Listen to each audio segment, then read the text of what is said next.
প্রিয় দর্শক, পল্লবীতে ঘটে যাওয়া ছোট্ট বন্ধু রামিসার উপর যে বর্বরতম ঘটনা ঘটেছে, ইতিহাসের নিষ্ঠুরতম ঘটনা ঘটেছে, সেই ঘটনা নিয়েই সারা বাংলাদেশে ব্যাপক আলোচনা সমালোচনা হচ্ছে।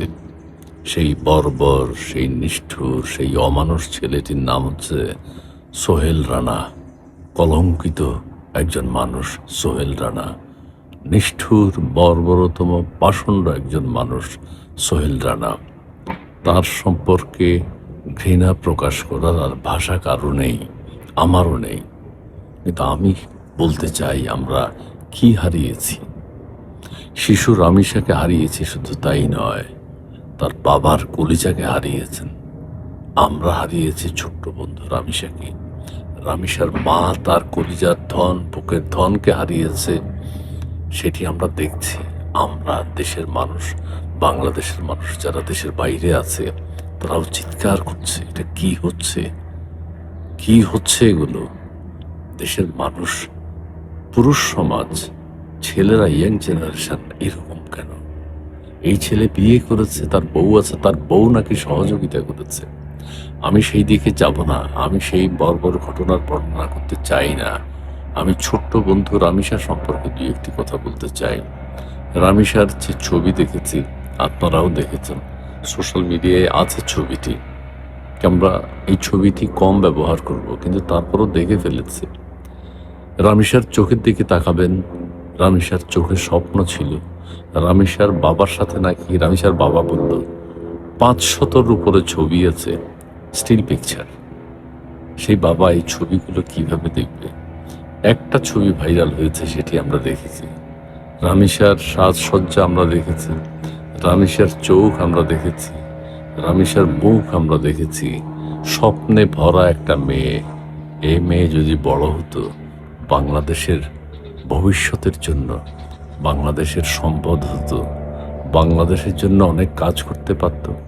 অনেক স্বপ্ন তার মধ্যে ছিল।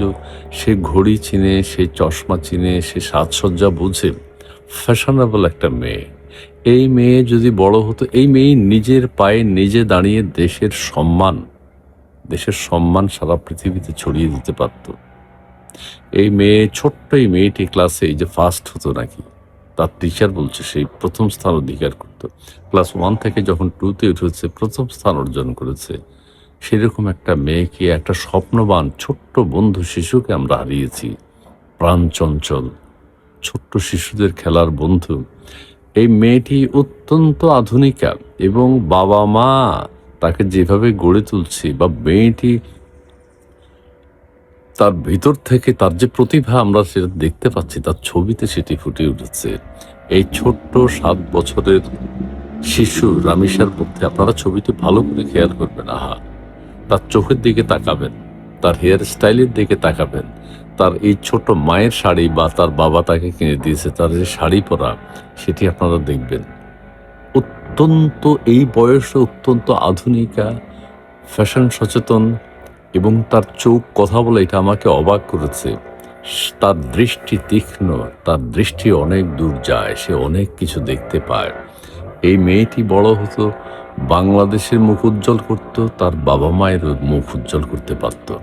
কিন্তু আমাদের নিষ্ঠুর বর্বর, মানে কি বলবো, ওই ছেলেটি এই রামিসাকে বাঁচতে দিল না। রামিসাকে বাঁচতে দেয়নি, রামিসাকে আমরা বাঁচাতে পারিনি। রামিসার স্বপ্নকে আমরা ফুলফিল করতে দেইনি। রামিসা কোথায় যেত, কোথায় থামতো, কোথায় গিয়ে, রামিসা বড় হলে আমরা দেখতে পারতাম। কিন্তু তার যে ছবি এখন ভাইরাল হচ্ছে, ওই ছবির মধ্যে আমরা রামিসার ভবিষ্যৎকে দেখতে পাই। রামিসা অনেক দূর এগিয়ে যেত। মিরপুর পল্লবী থেকে যে রামিসাকে আমরা হারিয়েছি, এই রামিসাকে তার বাবা মা যত্ন করছেন। এই রামিসা দেশের স্বপ্ন, দেশের সম্পদ হতে পারত। রামিসা অনেক দূর এগিয়ে যেত। কিন্তু বর্বর, নিষ্ঠুর পৃথিবী না, এই ছেলেটি রামিসাকে বাঁচতে দেয়নি। তাকে নৃশংসভাবে হত্যা করেছে, তার উপর অত্যাচার করেছে, তার দেহ থেকে মাথা আলাদা করে ফেলেছে, তার শরীর ক্ষত বিক্ষত করেছে, তার শরীরের এক অংশ মাথাটা বাথরুমে ঢুকিয়ে ফেলেছে, তার বডিটা খাটের নিচে ঢুকিয়ে ফেলেছে। কি নিষ্ঠুর অত্যাচার তার উপর চলেছে। রামিসা বড় হতে পারেনি, রামিসার স্বপ্ন বাংলাদেশের মানুষ দেখতে পায়নি। রামিসাকে হারিয়ে আমি মনে করি বাংলাদেশের মানুষ আমরা বঞ্চিত হয়েছি। রামিসা যায়নি, রামিসা বেঁচে আছে। রামিসাকে জোর করে পৃথিবী থেকে তাকে সরিয়ে দেওয়া হয়েছে। রামিসা বাংলাদেশের অ্যাসেট হতে পারত, রামিসা বাংলাদেশের নারীদের স্বপ্নের মানুষ হতে পারত, নারীসা বাংলাদেশের সবার স্বপ্নের 18 কোটি মানুষের স্বপ্নের প্রতীক হতে পারত।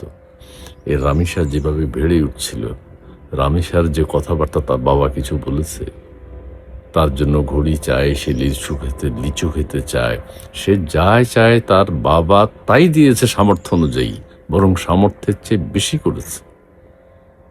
এই কষ্টের মধ্যেও তার বাবা বলছে, রামিসাকে আমি কষ্ট বুঝতে দেইনি। রামিসা, আপনারা দেখবেন ক্লাসে স্কুলে নিশ্চয়ই সবার সহপাঠী ছিল, যে ভালো বন্ধু ছিল সবার, প্রত্যেকের অমায়িক রামিসা। সেই রামিসাকে হারিয়েছি আমরা। আমাদের এর আগের যে বিচারগুলো, যেগুলোর প্রমাণ লাগে না, সেখানে উকিল ব্যারিস্টার মোক্তার কি, এই নিষ্ঠুর ছেলেটা সোহেল রানা তো স্বীকারোক্তি দিয়েছে, বোঝাই যায়, জানে সবাই। সো তার আবার বিচার কি? তাকে তো জনতার রায় তো হয়েই গেছে, তার পক্ষে একটা মানুষ নেই। উকিল তার পক্ষে কিভাবে কথা বলবে যে আমার মক্কেল হত্যা করেনি, আমার মক্কেল জানালা দিয়ে পালায়নি, আমার মক্কেল ওকে রেপ করেনি, আমার মক্কেল ওকে দ্বিখণ্ডিত করেনি? কিভাবে বলবে একজন লয়ার? একজন বিচারপতি কিভাবে এটা ডিলে করবে? এটা সিদ্ধান্ত তো চূড়ান্ত, জনতার সিদ্ধান্ত। জনগণ রায় দিয়ে দিয়েছে, রাস্তায় বিক্ষোভ হচ্ছে, সাধারণ মানুষ ফুঁসে উঠছে। এটাকে তো দীর্ঘায়িত করা যায় না। এটা আইনমন্ত্রীকে বুঝতে হবে, বিচারপতিকে বুঝতে হবে, আইন আদালতকে এটি বুঝতে হবে। এটা জনতার রায় হয়ে গেছে। এর আগে আরেকটা মেয়ের উপর শ্বশুর শাশুড়ি কি তার বোনের শ্বশুর জামাই মিলে নৃশংসতা বর্বরতা চালিয়েছে আমাদের অন্তর্বর্তীকালীন সরকারের সময়। তার বিচারও থেমে গেছে। আইন উপদেষ্টা কোথায় আসিফ নজরুল? আপনারা তো বিচারও করতে পারেননি, ওই সাংবাদিক দম্পতির বিচারও করতে পারেননি।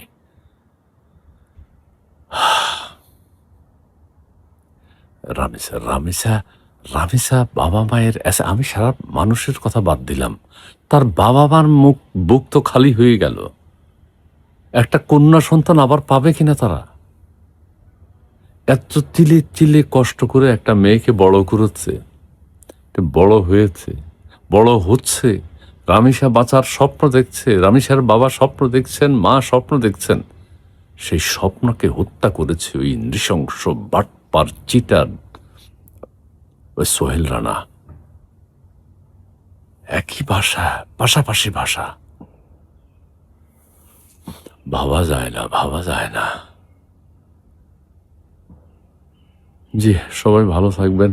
রামিসার আত্মা শান্তি পাবে। রামিসার আত্মা তো শান্তিতেই আছে, রামিসার আত্মা তো শান্তি পাবে। নিষ্পাপ, নিষ্কলঙ্ক ছোট্ট বন্ধু রামিসাকে আমরা বাঁচিয়ে রাখতে পারিনি। দুঃখ।